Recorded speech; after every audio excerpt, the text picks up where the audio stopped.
वालेकुम नादरीन, आप YouTube channel देख रहे हैं। मैं इमरान खान हूँ। नादरीन, आज मिशन नूर वाला दिन है और इसके खिलाफ बहुत प्रोपेगेंडा किया जा रहा है। हुकूमत भी कर रही है, बहुत सारे ऐसे लोग भी कर रहे हैं जिनसे हैरानकुन हद तक मुझे मैं परेशान हो गया कि ये लोग कैसे मिशन नूर के खिलाफ प्रोपेगेंडा कर सकते हैं। ये है क्या और ये अनाउंस क्यों किया गया और इससे सारे लोग परेशान क्यों हैं। मैं आपको ये बता देता हूँ। जो बड़ी खबर है कि गुज़िश्ता रात, यानी जो अभी रात गुजरी है, आप सुबह वीलॉग सुन रहे हैं, रात को लाहौर में एजेंसियों के एक दफ्तर के अंदर मीटिंग चल रही थी और प्लान क्या चल रहा था कि मिशन नूर के खिलाफ मौलवियों से कोई फतवे हासिल किए जाए या मौलवियों को इसके खिलाफ खड़ा किया जाए। पीटीआई को, पॉलिटिकल पार्टी आजकल वही ज़ेर ताब है, उनके लोगों को खड़ा किया जाए और मुख्तलिफ अफवाहें ऐसी फैलाई जाएं कि मिशन नूर जो है वो इस्लाम से मुताबिकत नहीं रखता और ये कोई ऐसी चीज़ होने जा रही है जो खुदा न खास्ता कोई गलत चीज़ है। ये इस किस्म की जो है वो रात को एक मीटिंग की गई है। ये मीटिंग क्यों की गई है ये मैं आपको बाद में बताता हूँ, लेकिन पहले आप ये देख लें कि मिशन नूर है क्या। ये हमारे एक दोस्त हैं, कनाडा में रहते हैं, अहमद खान साहब। ये उनके दिमाग की पैदावार है।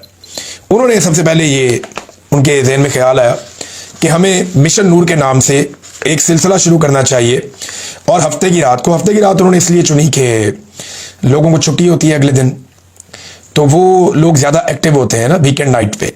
तो उन्होंने हफ्ते की रात का इंतखाब किया और ये ऐलान कर दिया इसे कुछ अर्सा पहले कि मिशन नूर होगा और तमाम लोग अपने अपने घरों की छतों पे चढ़कर आज़ान देंगे और वो आज़ान जो है वो सोशल मीडिया पे उसके बाद डाल देंगे। शुरू में किसी ने इस पर तवज्जो नहीं दी, लोग इसको सुनते रहे। कुछ लोगों ने इसका मजाक उड़ाया, कुछ लोगों ने इसके बारे में नेगेटिव पॉजिटिव कमेंटिंग की, लेकिन बिलाखिर ये बढ़ता गया। सोशल मीडिया के लोग इसके साथ जुड़ते गए, ओवरसीज पाकिस्तानी बहुत बड़ी तादाद में इसके साथ जुड़ गए। पाकिस्तान के अंदर जो यूथ सोशल मीडिया को इस्तेमाल करती है वो इसके साथ जुड़ गई और फिर लोगों की तवज्जो हुई इस तरफ। लेकिन तब तक बहुत देर हो चुकी थी। ये अवाम के अंदर बहुत हद तक नफूस कर चुका था। हर आदमी अब जानता था, बहुत बड़ी तादाद में लोग जानते थे कि मिशन नूर आज़ान देने का एक सिलसिला जो है उसको शुरू किया जाएगा और ये होगा हफ्ते की रात को। मकसद इसका ये है कि जुल्म और जबर के खिलाफ, जो हुक्मरानों का जुल्म है, जो पाकिस्तान के ऊपर मुसीबतें आ रही हैं, चाहे वो कुदरती आफात है, चाहे वो जो मुसल्लत शुदा हुक्मरानों का एक टोला है जिन्होंने बहुत जुल्म किया है पाकिस्तानियों के ऊपर, बड़ा जबर किया है बच्चों पे, ख़वातीन पे, और कुचल के रख दिया पाकिस्तानियों की सोच को और उनके मैंडेट को। तो ये जितना कुछ भी पाकिस्तान में हो रहा है इसके खिलाफ अल्लाह रब्बुल इज़्ज़त को शिकायत लगाई जाए, उससे मदद मांगी जाए। आज़ान है कि अल्लाह अकबर, अल्लाह सबसे बड़ा है, अशहदु अल्ला इलाहा इल्लल्लाह। आप गवाही देते हैं, आप गवाही देते हैं कि अल्लाह के सिवा कोई इबादत के लायक नहीं है। फिर आप कहते हैं कि नबी अकरम सल्लल्लाहु अलैहि वसल्लम अल्लाह के रसूल हैं सल्लल्लाहु अलैहि वसल्लम। फिर आप फलाह की तरफ बुलाते हैं, नमाज की तरफ बुलाते हैं, फिर आप अल्लाह अकबर कहते हैं, फिर आपकी अज़ान ख़त्म होती है। ये अज़ान, इसमें कोई ऐसी चीज़ नहीं है जो खुदा न खास्ता हमारे मज़हब के या किसी चीज़ की अज़ान है ना, आप दे सकते हैं और ये रवायतें मौजूद भी हैं। मुसीबत के वक्त मुसलमान अल्लाह को पुकारता है और किसे पुकारेगा। मैंने थोड़े दिन पहले आपको एक मिसाल भी दी कि जब मैं ISI की कैद में था तो मैं कभी कभी नात पढ़ता था। कुछ नातें मुझे आज भी याद है, मैं वो पढ़ता था। एक हमद है वो भी पढ़ लेता था अपना दिल बहलाने के लिए कोने में बैठ के। तो कभी कभी मैं उस सेल के एक कॉर्नर में खड़ा होके तो मैं अजान भी देता था अपने कानों पे ऐसे हाथ रख के। तो मुझे याद है मैं अजान मैंने दी है वहाँ पे, बहुत ज़्यादा नहीं लेकिन कभी कभी मैं वहाँ अजान भी देता था कि अल्लाह मेरी सुन लेगा और मुझे इस मुसीबत से छुटकारा देगा। तो मेरा अल्लाह मुझे वहाँ से बचा कर लाया। अब मामला ये है कि इसके खिलाफ रात को मीटिंग हुई और उसमें ये तय किया गया कि मौलवियों को बीच में डालो, इसको डालो, उसको डालो। बहुत सारे ऑप्शन जो है उन पर गौर किया गया कि इसको रोके कैसे, ये नौबत क्यों आई। देखें, इसकी जो सोशल मीडिया पे रीच है वो करोड़ों में पहुंच चुकी है। बहुत बड़ी मिकदार में लोगों ने इसको देखा है और अगर तमाम प्लेटफॉर्म्स को आप इकट्ठा करें तो वो इतनी ज़्यादा है कि माजी करीब में कोई भी चीज़ इतनी ज़्यादा वायरल नहीं हुई जितना मिशन नूर वायरल हुआ है। अब पाकिस्तान की जो एजेंसियां हैं या जो एस्टेब्लिशमेंट है उसे इस बात की फिक्र पड़ गई कि इमरान खान को तो जेल में रखा हुआ है, तो लीडरशिप को तो हम कुछ ना कुछ करके कंट्रोल करते हैं और वो भी तब तक करेंगे ना जब तक वो कंट्रोल हो रहे हैं। जिस दिन पब्लिक बाहर निकल आई तो यही जो लीडरशिप है ये एस्टेब्लिशमेंट को जूतियां मारेगी। ये जो बेचारे लोग हैं, लीडर्स हैं पीटीआई के, ये कोई एस्टेब्लिशमेंट से मोहब्बत नहीं करते। ये बात मैं आपको बता दूं, ये गंडापुर को भी कोई इश्क नहीं है एस्टेब्लिशमेंट से। इसको मौका मिलेगा सबसे पहले जूते मारेगा एस्टेब्लिशमेंट को, मैं जानता हूं इसको, ये नहीं छोड़ेगा, ये अंदर से बहुत तंग है। और मैं ये भी नहीं कहता कि गंडापुर इमरान खान का कोई दुश्मन है, नहीं, वो इमरान खान के वफादार साथियों में से है, फंसा हुआ है, क्योंकि सामने फौज है ना, एस्टेब्लिशमेंट है, मिलिट्री एस्टेब्लिशमेंट, वो बहुत ताकतवर है। लेकिन जब पब्लिक निकल आई तो आप इन्हीं लीडर्स का रवैया देखिएगा एस्टेब्लिशमेंट के साथ कैसा हद तक अमेज होगा। ये सारे लोगों, मैंने एक ही मिसाल दी है, सभी ऐसे करेंगे, अभी इनको मौका नहीं मिल रहा। और एस्टेब्लिशमेंट ने कुछ ना कुछ करके इमरान खान और पब्लिक के बीच में जो एक ब्रिज है लीडरशिप, उसको कंट्रोल किया हुआ है। लेकिन अब ये डायरेक्ट अवाम की तरफ एक रद्द-ए-अमल शुरू हुआ। अगर ये कामयाब हो जाता है और नेक्स्ट एक और चीज अनाउंस होती है जो मेरी इंफॉर्मेशन के मुताबिक मिशन नूर आज रात को है ना, तो उसके फौरन बाद ये अनाउंस हो जाएगी और फिर फर्दर आगे और चीजें अनाउंस होंगी। तो एस्टेब्लिशमेंट को इस चीज का डर पैदा हो गया कि अगर लोग खुद ही से एक तहरीक बना के बाहर आ गए और खुद ही से लोगों ने सोशल मीडिया के जरिए से, यही हुआ था ना श्रीलंका में, बांग्लादेश में और नेपाल में, कि लोग अपने तौर पे निकल आए थे, तो एस्टेब्लिशमेंट को डर लग गया। रात जो है वो बहुत सारे अफसरान ने, बेचारों ने जाग कर गुजारी है। कभी मौलवियों को जगाते हैं, कभी सियासतदानों को जगाते हैं। हलीम आदिल शेख का एक स्टेटमेंट भी गर्दिश कर रहा है। एक स्टेटमेंट जो है वो आरिफ अलवी साहब का भी है। वो ये कहते हैं कि मिशन नूर एक रोशन उम्मीद है, आज़ान में अल्लाह की बड़ाई है, शहादत है, हमारे आका मोहम्मद सल्लल्लाहु अलैहि वसल्लम पर गवाही है, फलाह की दावत है और कलमा है। फिर बरकत क्यों ना आएगी? अगर हम इखलास के साथ अल्लाह से मुल्क की भलाई मांगेंगे तो उसका फजल ज़रूर शामिल हाल होगा। अवाम की निजात और उसी दिन मुमकिन है जब फसादियत का अंधेरा ख़त्म हो और जमहूरियत का सूरज दोबारा तलू हो, इंशाअल्लाह। ये जनाब आरिफ अलवी साहब कह रहे हैं। अब एस्टेब्लिशमेंट का जो खौफ है वो अपनी जगह पे ठीक है कि अगर पब्लिक निकल आई तो फिर क्या होगा। तो आज पाकिस्तानी कितने बड़े पैमाने पर निकलकर अपनी छतों पर आकर, आपने बाहर नहीं जाना, आपने कहीं जाके पुलिस को चैलेंज नहीं करना, आपकी चादर और चारदीवारी के अंदर कोई नहीं आ रहा, आप करोड़ों पाकिस्तानी हैं, अपनी अपनी छत पे चढ़े जहां पे आप मौजूद हैं, चाहे दोस्त इकट्ठे होकर किसी छत पे चले जाएं, चाहे अपनी अपनी छत पे आ जाएं, खड़े हों और आज़ान दें। बड़ी आसान है आज़ान। जो लोग नहीं दे सकते वो दूसरे को बोले वो आज़ान दे, वहां खड़े होकर सुने और उसकी वीडियो बनाकर सोशल मीडिया पे अपलोड करें। अगर 10-15 हज़ार लोगों ने ये वीडियोस बना के अपलोड कर दी, आज़ान तो बेशुमार लोग देंगे मुझे पता है, लेकिन सारे लोग वीडियो नहीं बना पाएंगे। तो जिन लोगों ने ये वीडियोस बना के अपलोड कर दी, उससे एक बहुत बड़ा इम्पैक्ट क्रिएट होगा और फिर वो आगे बढ़ेगा। आगे क्या होगा मैं थोड़ा बहुत जानता हूं, लेकिन अभी आपको बताऊंगा नहीं। जिन लोगों ने ये काम शुरू किया ना, उन्हीं को आगे बढ़ाने दीजिए और वही बढ़ाएं तो ज्यादा बेहतर है। नाज़रीन, ये तो मिशन नूर है और आज पाकिस्तानी जो है वो, और ये एक किसी पॉलिटिकल पार्टी का नहीं है, ये भी याद रखिएगा आप, ये इनिशिएटिव आम पाकिस्तानियों का है और आम पाकिस्तानी ये करना चाहते हैं for the sake of this country. Allah से रब्ता करना तो कोई जुर्म ना पहले था ना अब है, और अल्लाह ही जो है वो सारे मामलात को संभालने वाला है, उसके अलावा कोई और कादिर मुतलक नहीं है। दूसरा नाज़रीन, आज बरतानिया में ओवरसीज पाकिस्तानियों का एक बड़ा इम्तिहान है। इम्तिहान ये है कि इन्होंने बहुत एहतजाज किए बरतानिया में, हमेशा एहतजाज किए, बहुत बड़े बड़े एहतजाज किए, बड़े कामयाब एहतजाज भी किए। लेकिन अब इन्हें मौका मिला है शहबाज शरीफ के खिलाफ एहतजाज करने का, क्योंकि शहबाज शरीफ एक सियासी तकरीब करने जा रहे हैं बरतानिया में, लंदन में, और ये मैरियट में इनकी तकरीब है अब तक की इतला के मुताबिक। इसमें आसिम मुनीर साहब ने शिरकत करनी थी, इसके बारे में काफ़ी तैयारियां भी की गई थी। अभी अनकन्फर्म्ड इतलात आ रही है, यानी ये मुसद्दका इतलात नहीं है कि आसिम मुनीर साहब बरतानिया छोड़ चुके हैं और वो यहाँ से चले गए हैं। लेकिन ये भी हो सकता है कि ये एक पैंतरा हो कि जरा पीटीआई वाले या ओवरसीज पाकिस्तानी कूल डाउन हो जाए, फिर आसिम मुनीर साहब शिरकत कर लें इसके अंदर। लिहाजा जो एहतजाज है ओवरसीज पाकिस्तानियों का, मेरे पास जो उसके बारे में इंफॉर्मेशन है वो आसिम मुनीर साहब के खिलाफ है। वो शहबाज शरीफ को किसी गिनती में ही नहीं लेते, खाते में नहीं लाते।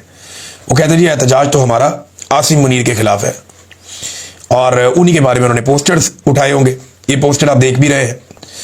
लिहाजा 3 बजे पाकिस्तानी जो इन्होंने प्लान बनाया है वो इकट्ठे होंगे पाकिस्तान हाई कमीशन के बाहर, और उसके बाद ये मैरियट होटल तक पैदल जाएंगे लोग। ये 1 मील का फासला, ज़्यादा नहीं है, 10-12 मिनट का फासला है।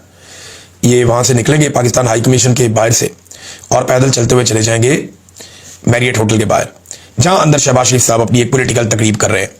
और आसिम मुनीर साहब का इसके बारे में पहले था कि वो होंगे, लेकिन फिर जो सोशल मीडिया पे पहले से खबरें आ गई और ओवरसीज पाकिस्तानी तगड़े हो गए, तो हो सकता है वो इसमें शिरकत ना करें। और उनके बारे में इतला ये है कि उन्होंने बरतानिया छोड़ दिया है, लेकिन ये इतला अभी मुसद्दका नहीं है।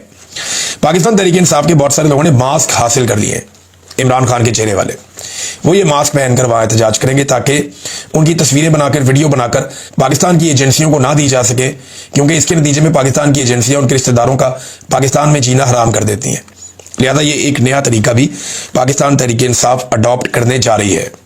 तो ये नाज़रीन आज दो इंपॉर्टेंट चीज़ें हैं आज के दिन में। एक, बरतानिया में ओवरसीज पाकिस्तानियों का एहतजाज। दूसरा, मिशन नूर जिसका आगाज़ जो है, जो आइडिया जो है वो अहमद खान साहब ने दिया था कनाडा से, और अब वो एक बहुत बड़ी तहरीक बन चुकी है। आगे ये कहाँ जाएगा वो आपको आने वाले दिनों में हम बताएंगे। अभी इसकी कामयाबी के ऊपर बहुत सारी चीज़ें डिपेंड करती हैं। नाज़रीन, सऊदी अरब और पाकिस्तान के हवाले से हुकूमत अब दावे कर रही है कि जब सऊदी अरब पे अटैक होगा तो पाकिस्तान पे हमला तस्वुर होगा, जब पाकिस्तान पे हमला होगा तो सऊदी अरब पे हमला तस्वुर होगा। और राणा सनाउल्लाह साहब ने इंटरव्यू देते हुए इसमें नाम लिया अफगानिस्तान का और इसराइल का, कि अगर इसराइल सऊदी अरब पे अटैक करेगा तो पाकिस्तान जवाब देगा, और अगर अफगानिस्तान ने पाकिस्तान में कोई हमला करवाया या वहाँ से पाकिस्तान पे कोई हमला हुआ तो सऊदी अरब बिल्कुल उसको ऐसे ही लेगा जैसे ये सऊदी अरब के साथ हुआ है। राणा सनाउल्लाह साहब ने भारत के बारे में नहीं बताया कि अगर भारत ने पाकिस्तान पे हमला किया तो फिर सऊदी अरब क्या करेगा। देखिए, ये जो मुआहिदा है ना, इसके बारे में हम डिग आउट कर रहे हैं कि ये मुआहिदा है क्या। इसकी तफसीलात अभी तक किसी को नहीं पता।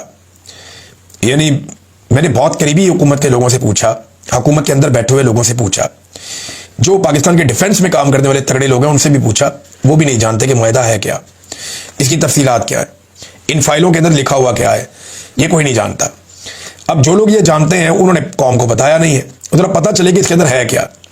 लेकिन इंडिया का नाम पाकिस्तान ने नहीं लिया कि अगर खुदा न खास्ता इंडिया पाकिस्तान पे अटैक करता है तो फिर सऊदी अरब का रद्द-ए-अमल क्या होगा। ये एक बड़ा सवाल है। इसमें मैं एक डाटा आपके सामने रखता हूं कि इंडिया और सऊदी अरब के माबैन जो म्यूचुअल ट्रेड होता है हर साल, जो वो आपस में एक दूसरे से इंपोर्ट एक्सपोर्ट करते हैं, उसका वॉल्यूम 40 अरब डॉलर से ज्यादा का है। ये बहुत बड़ी अमाउंट है, 40 अरब डॉलर से ज्यादा का। पाकिस्तान के साथ कितना करते हैं वो बहुत ही छोटा सा है। पाकिस्तान और सऊदी अरब का जो आपस का ट्रेड है, वो मेरे पास जो पहली रिपोर्ट आई है वो तो बहुत थोड़ा बता रहे हैं जी। ये तो 1 अरब डॉलर से भी कम बता रही है ये वाली रिपोर्ट जो मेरे साथ मौजूद है सामने। और ये समा टीवी की रिपोर्ट बता रही है कि पाकिस्तान का और सऊदी अरब का जो ट्रेड वॉल्यूम है वो पहुंच गया है 700 मिलियन डॉलर के मार्क तक। 700 मिलियन डॉलर, 1000 मिलियन डॉलर का 1 अरब डॉलर होता है। तो अब 40 गुना ज्यादा है भारत के साथ उनकी तजारत। तो क्या वो भारत के खिलाफ जाएगा सऊदी अरब पाकिस्तान की हमायत में? ये वो सवाल है जिसका जवाब अभी तक हमारे पास इसलिए नहीं है कि ये एग्रीमेंट पब्लिक नहीं किया गया। इस एग्रीमेंट को हम खोज रहे हैं, कोशिश कर रहे हैं, कुछ और जर्नलिस्ट भी कर रहे हैं, मैं भी कर रहा हूं, मेरे कुछ और दोस्त हैं वो भी अपने सोर्सेज को उन्होंने बहुत हिलाया झुलाया कि पता चले कि इस एग्रीमेंट में है क्या।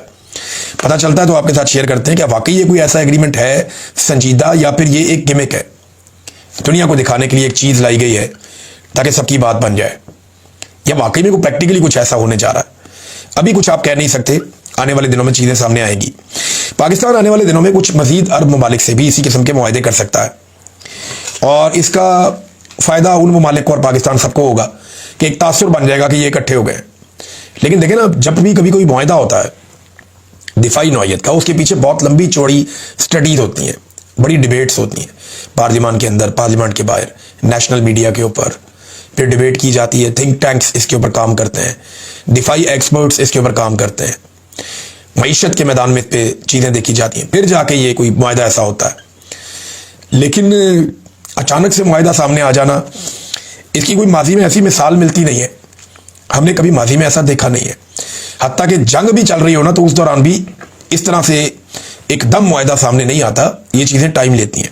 हम इसको ढूंढ रहे हैं इसके अंदर कि इसमें निकलता क्या है, फिर हम आपके साथ शेयर करेंगे। नाज़रीन, एक और सवाल ये है कि डोनाल्ड ट्रंप बगराम एयरबेस लेना चाहते हैं अफगानिस्तान में, क्या अफगानी वो देंगे? अफगानिस्तान की गवर्नमेंट ने जो डोनाल्ड ट्रंप की गवर्नमेंट के साथ बातचीत की है, वो ये कहते हैं जी हम किसी और मुल्क के फौजियों को अफगान सरजमीन पे वेलकम नहीं करते, उनकी ये पॉलिसी है। लेकिन वो ये कहते हैं दिफाई और माशी मैदान में हम दो तरफा एक ताउन करने के लिए तैयार हैं। अमेरिका हमारे साथ ताउन करे, हम उनके साथ करते हैं, मईशत में भी, दिफा में भी, दहशतगर्दी के खिलाफ जिन चीज़ों में आप चाहते हैं आप आ जाएं। तो अफगान जो है, जो मौजूदा अफगान हुकूमत है, वो बड़ी प्रोफेशनली दुनिया को डील कर रही है। आज अफगानिस्तान की इकॉनमी, फजलुर रहमान साहब कह रहे थे कि वो पाकिस्तान से बेहतर चल रही है। जो अफगान करेंसी है वो पाकिस्तान की करेंसी से कुछ 4 गुना बेहतर है इस वक्त। और ये एक जंग ज़दा इलाके की कहानी है। वो बेहतर परफॉर्म कर रहे हैं, वो आगे की तरफ बढ़ रहे हैं, उनकी पॉलिसी में बहुत ठहराव है, लेकिन पाकिस्तान हर चीज़ डे टू डे करता है, जज्बाती अंदाज में करता है। डोनाल्ड ट्रंप की भी तबीयत में ऐसा हिजान है, अचानक से अनाउंस कर देते हैं कोई चीज़। लेकिन जो अफगानिस्तान की हुकूमत है उसको कोई जल्दी नहीं है, वो ये कह रहे हैं जी कि हम मुस्तरद करते हैं ऐसे किसी इम्कान को कि हम किसी भी गैर मुल्की फ़ौज को अपना कोई भी अड्डा देंगे। ये परवेज़ मुशर्रफ ही था जितने अड्डे दे दिए थे, तालिबान जो है वो अभी तक इसके ऊपर राज़ी नहीं हुए। नादरीन, एक और बड़ी हैरत अंगेज़ खबर है और आप सबको होशियार रहना चाहिए। पाकिस्तान में रहने वाले तमाम लोगों को अपना डाटा, अपने पासवर्ड, अपनी चीज़ों को बहुत महफूज रखना होगा, क्योंकि कुछ इतलात के मुताबिक पाकिस्तानियों का डाटा डार्क वेब पर दस्तयाब है। आपके पासवर्ड्स वहाँ पे मिल जाते हैं, आपकी ट्रैवल हिस्ट्री वहाँ पे मिल जाती है, आपकी तस्वीर वहाँ से निकल आती हैं और 500 रुपये देके आप वहाँ से डाटा खरीद सकते हैं। तो पाकिस्तान में सार्फिन का डाटा इतना गैर महफूज क्यों है, ये सवाल PTA से पूछा जाना चाहिए। पाकिस्तान की IT मिनिस्ट्री, इन्हें कुछ आइडिया है कि पाकिस्तानियों के साथ ये क्या कर रहे हैं और पाकिस्तानियों को डिजिटली इन्होंने कितना गैर महफूज कर दिया है। और आप यहाँ से भी अंदाज़ा करें कि पाकिस्तान की इंटेलिजेंस एजेंसियाँ हर वक्त पाकिस्तान के लाखों शहरियों के डाटा तक एक्सेस रखती हैं। वो 40-40 लाख लोगों का डाटा जो है वो अपने पास जमा कर सकते हैं, उनकी कॉल्स को सुन सकते हैं। तो जो स्पाइंग, पाकिस्तान की स्पाई एजेंसीज या खुफिया एजेंसियां जो जासूसी कर रही हैं, वो पाकिस्तानी शहरियों की कर रही हैं और दुनिया में कहीं भी किसी भी मुहज़्ज़ब मुल्क में इन बातों की इजाज़त नहीं है। लिहाजा पाकिस्तानियों को थोड़ा स्टडी करना चाहिए, मशवरा करना चाहिए और अपने अपने डाटा को, जो डिजिटल डाटा है, उसे अपने तौर पर महफूज बनाने के लिए इक़दाम करने चाहिए। नादरीन, सैलाब का पानी पहुंच गया सिंध में, दादू डूब गया, बहुत सारी आबादियां दादू की डूबी हुई हैं। ये पूरी रिपोर्ट है मेरे पास। दादू में तबाही मचाने के बाद सैलाबी रेला जो है लाड़काना सेवन बचाओ बंद से टकरा गया। देहात और सड़कें जो हैं वो ज़ेर-ए-आब आ गई हैं। नौशहर फरोज में भी लूप बंद में शगाब पड़ गया है, तो वहां पे भी किसानों का नुकसान हो रहा है।